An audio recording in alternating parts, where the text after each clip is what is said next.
অনুষ্ঠানটি নিবেদন করছেন এমআর হসপিটাল, বালিশা, বীরা, উত্তর 24 পরগনা এবং Sarada multi speciality hospital, royal park, Barrackpore. দেখছেন সময় কলকাতা, আপনাদের সঙ্গে আমি রয়েছি মধুপর্ণা। শুরু করছি সময় নিউজ। সময় নিউজে প্রথমে যে খবরের দিকে নজর রাখবো, প্রধানমন্ত্রীকে সংসদে টেনে আনার জন্য অনাস্থা প্রস্তাব আনার পরিকল্পনা ছিল ইন্ডিয়া জোটের। কংগ্রেস সাংসদ গৌরব গগৈয়ের দেওয়া অনাস্থা প্রস্তাব গ্রহণ করেন লোকসভা স্পিকার। 10ই আগস্ট বৃহস্পতিবার সারা দেশের চোখ ছিল সংসদের দিকেই, আর বিকেল গড়িয়ে প্রায় সন্ধ্যের দিকে সূর্যের তাপ প্রায় নিভেছে সন্ধে নামার দিকে। ঠিক সেই সময়ে উত্তাপ বাড়ালো রাজনীতিতে। সংসদে অনাস্থা প্রস্তাব বিতর্কে বক্তব্য শুরু করেন প্রধানমন্ত্রী মোদী, আর শুরু থেকেই একের পর একচোখা আক্রমণ শানাতে থাকেন বিরোধীদের। ভগবান বড় দয়ালু, বিরোধীদের বুঝিয়েছিলেন যে যাতে অনাস্থা প্রস্তাব আনা হয়, অনাস্থা প্রস্তাব আমাদের জন্য শুভ। বিরোধীদের আচরণে বুঝিয়ে দিয়েছিলেন যে দেশের চেয়ে ওদের কাছে দল বড়। ফিল্ডিং বিরোধীরা সাজিয়েছে, অথচ 4-6 এদিক থেকেই মারছে। ওরা খালি নো বল করছে, এদিকে সেঞ্চুরি হয়ে যাচ্ছে। অবিশ্বাস আর অহংকার এদের মনে গেঁথে রয়েছে। बहुत दयालु है और भगवान की मर्जी होती है कि वो किसी न किसी के माध्यम से अपनी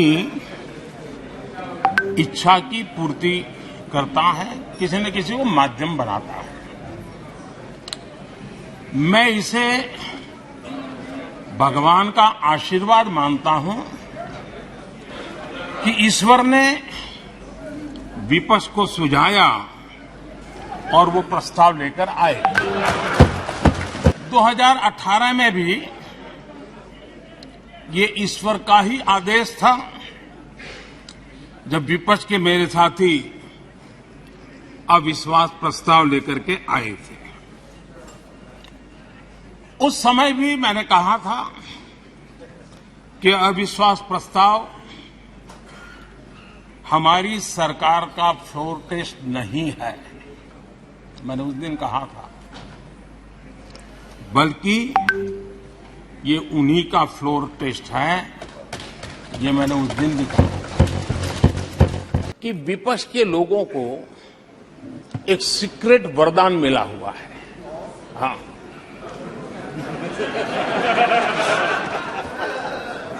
सीक्रेट वरदान मिला हुआ है। और वरदान ये कि ये लोग जिसका बुरा चाहेंगे उसका भलाई ही होगा।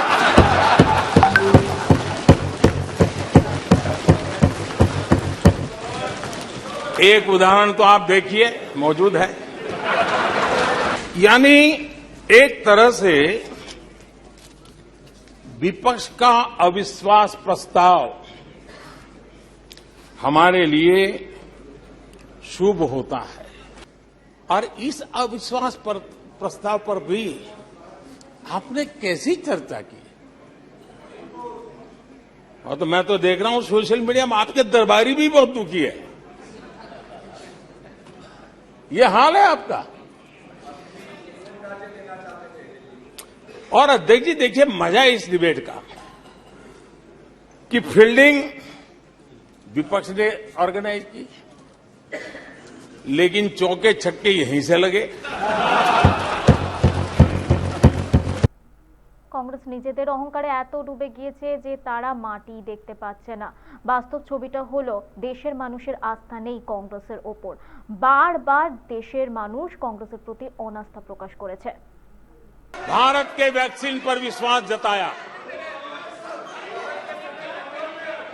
इनको भारत के सामर्थ्य पर विश्वास नहीं है, इनको भारत के लोगों पर विश्वास नहीं है। लेकिन इस सदन को मैं बताना चाहता हूं, इस देश का भी,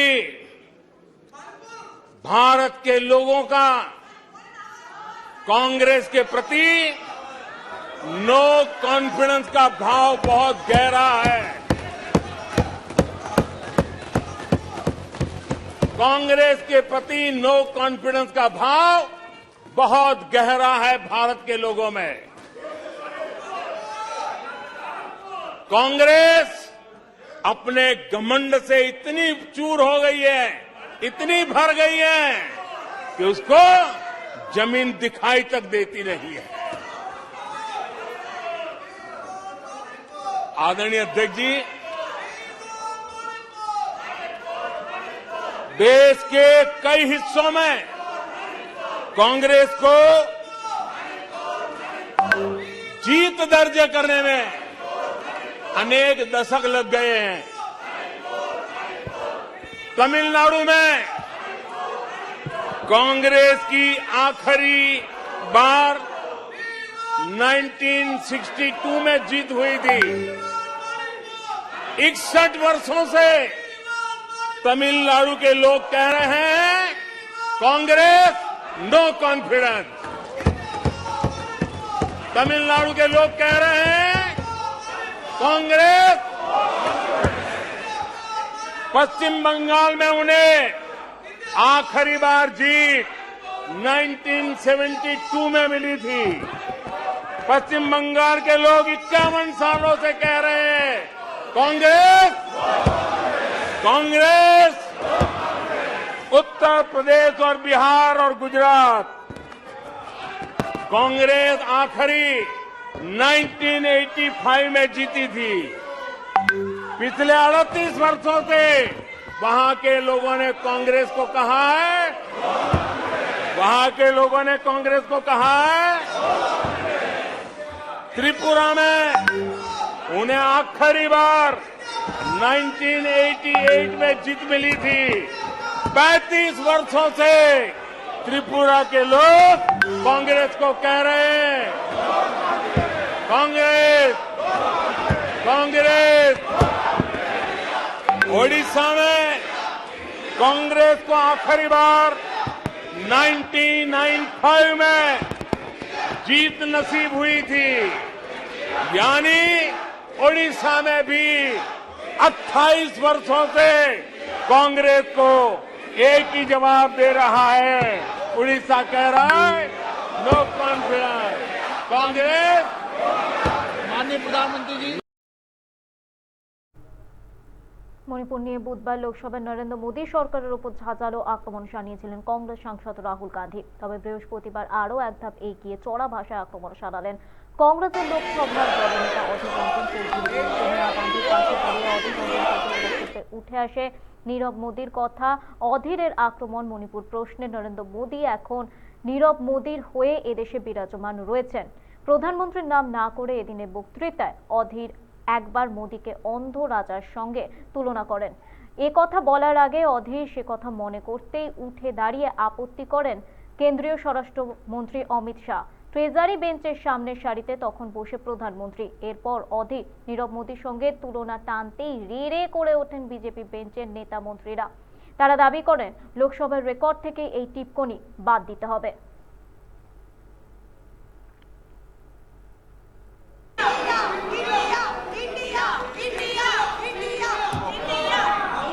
सर देखिए, इसमें कोई फर्क नहीं रहा। आपने कब सर देखिए, ये नो कॉन्फिडेंस मोशन की ताकत कितने है कि हमारे प्रधानमंत्री को हम लोग खींच के सदन में लाकर बैठे।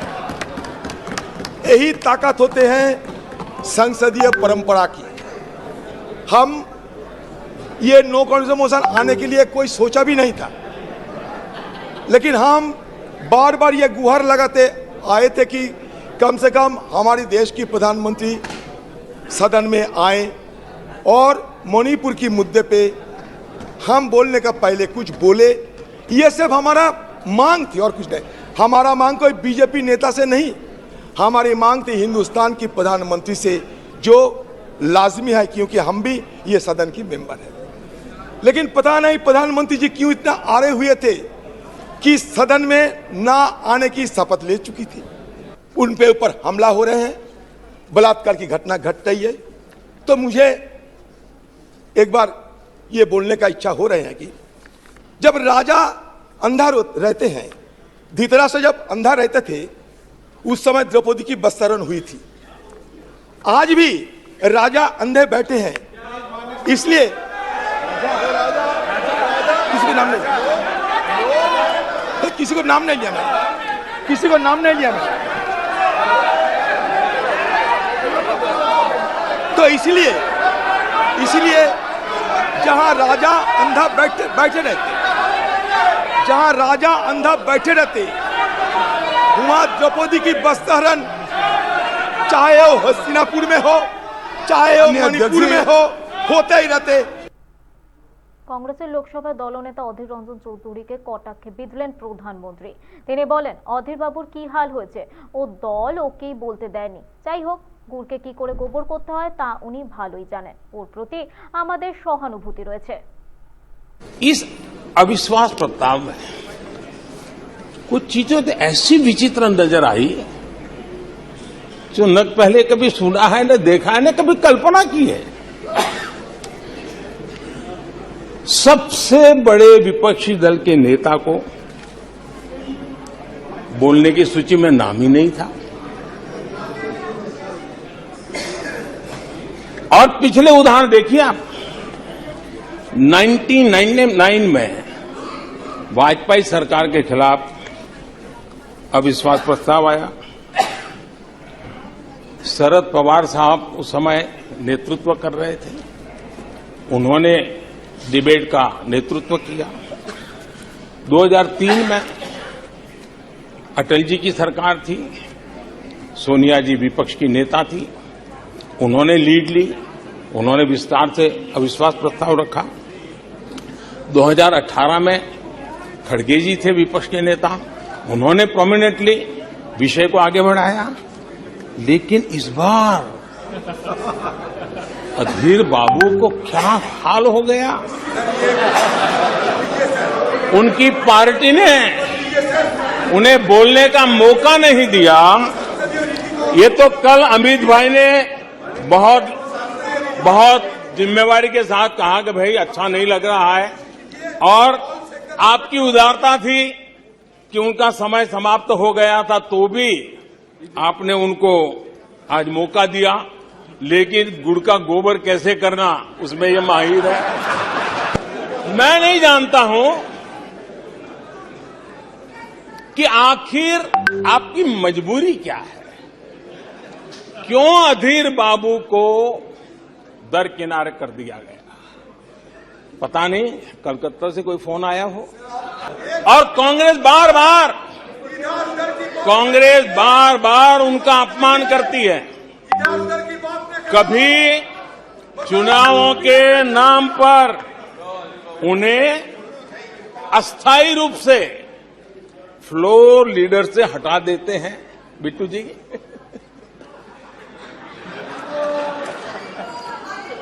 हम अधीर बाबू के प्रति अपनी पूरी संवेदना व्यक्त करते हैं।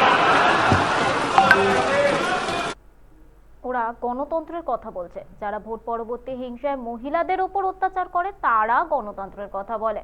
বাংলায় সবকিছু নিয়ে রাজনীতি হয়, নিজেদের পরিচিত তৈরি করতে মণিপুরকে হাতিয়ার করছে এরা। सर, ये लोग डेमोक्रेसी का बात करेंगे, ये तो है वर्ल्ड्स 8 अजूबा सर। जो लोग पोस्ट पोल वायलेंस में महिला के ऊपर इतना अत्याचार किया, वो लोग डेमोक्रेसी का बात करते हैं सर। सर, बंगाल में 30% का राजनीति चलता है, दुर्गा पूजा विसर्जन को लेकर राजनीति चलता है, सरस्वती पूजा रोकने का राजनीति चलता है। सर, 59 कार्यकर्ता का इस पंचायत चुनाव में मौत हुआ है सर। 2011 से मुख्यमंत्री जब से बना महिला मुख्यमंत्री, तब से सब जगह में महिला के ऊपर अत्याचार होते हैं। खुद का इमेज बनाने के लिए उन्होंने मणिपुर को हथियार किया।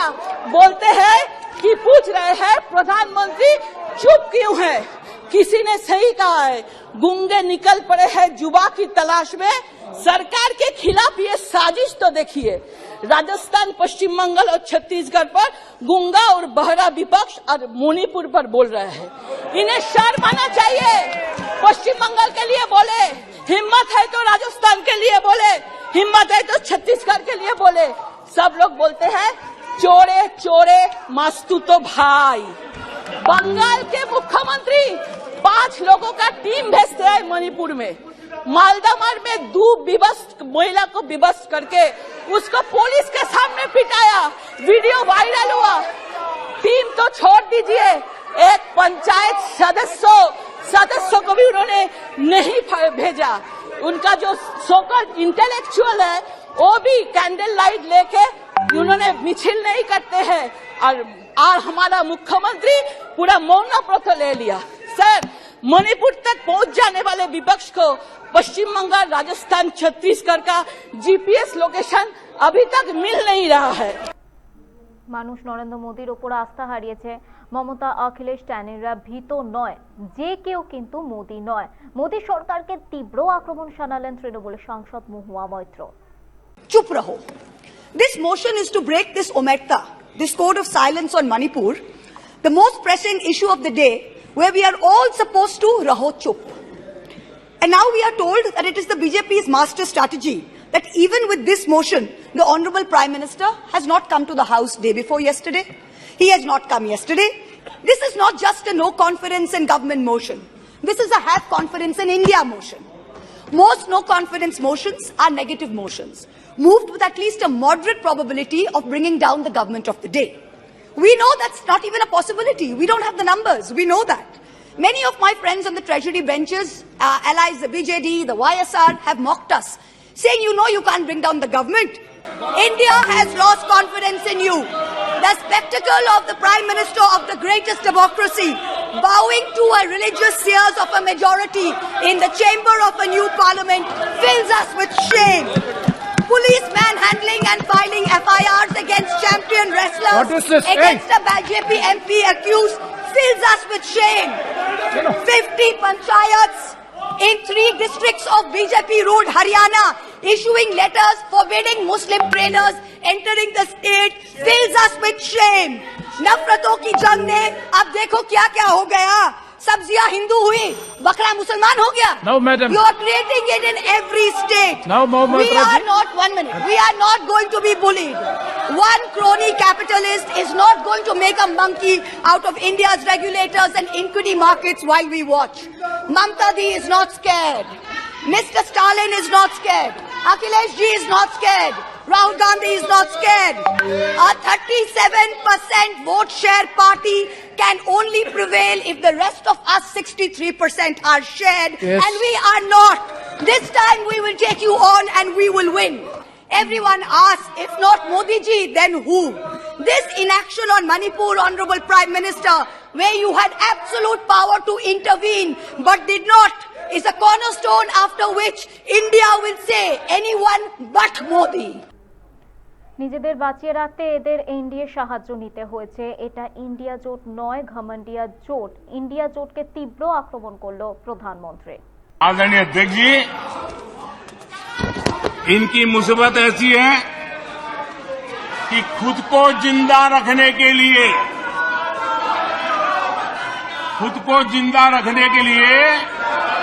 इनको एनडीए का ही सहारा लेना पड़ा है। खुद को जिंदा रखने के लिए इन्हें एनडीए का ही सहारा लेना पड़ा है।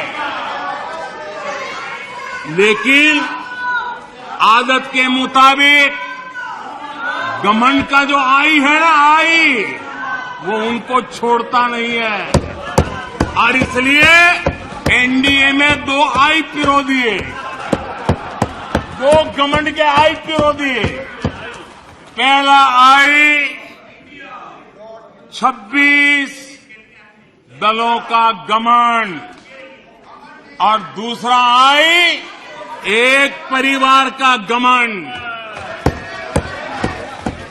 एनडीए भी चुरा लिया कुछ बचने के लिए और इंडिया के भी टुकड़े कर दिए। I dot, N dot, D dot, I dot. आदरणीय अध्यक्ष जी,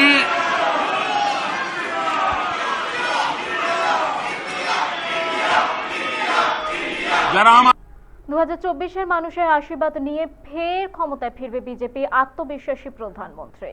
कि एनडीए और बीजेपी 2024 के चुनाव में पुराने सारे रिकॉर्ड तोड़ करके भव्य विजय के साथ जनता के आशीर्वाद से वापस आएंगे। এবার পরবর্তী খবরে নজর রাখবো। প্রধানমন্ত্রী কোনোদিন সংবাদ মাধ্যমের সামনে আসতে চায়নি, সংসদেও প্রশ্নের উত্তর দিতে চায়নি, আর এই অনাস্থা প্রস্তাব এনে বলতে বাধ্য করা হচ্ছে, এটা খুবই দুর্ভাগ্যজনক। আসলে ওনার সঙ্গে গণতান্ত্রিক কোনো সম্পর্ক নেই। এই প্রধানমন্ত্রী আজ পর্যন্ত সাংবাদিক বৈঠক করলেন না, 14 সাল থেকে আজ পর্যন্ত সাংবাদিক বৈঠক করলেন না। বিদেশে একবার করলেন, তাও সে বলে দেয়া হলো কোন প্রশ্নে। সংসদে তিনি অপ্রিয় প্রশ্নগুলোর মুখোমুখি হলেন না, প্রশ্নের জবাব দিলেন না, এবং শেষ পর্যন্ত তাকে অনাস্থা প্রস্তাব এনে বাধ্য করা হচ্ছে তাকে নির্দিষ্ট কিছু বিষয় বলার জন্য। উনি তো ওয়ান ওয়ে ট্রাফিকের মতো কিছু কথা বলে যান, তো ফলে ওনার সঙ্গে তো গণতন্ত্রের কোনো সম্পর্ক নেই।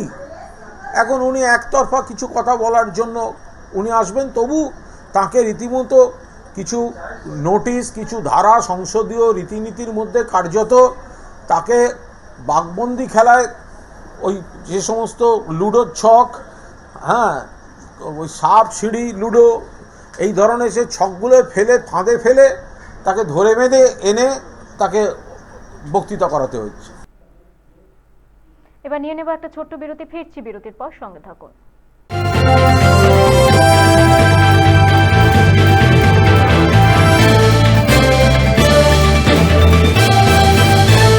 অনুষ্ঠানটি নিবেদন করছেন এমআর হসপিটাল, বালিশা, বীরা, উত্তর 24 পরগনা এবং Sarada multi speciality hospital, royal park, Barrackpore.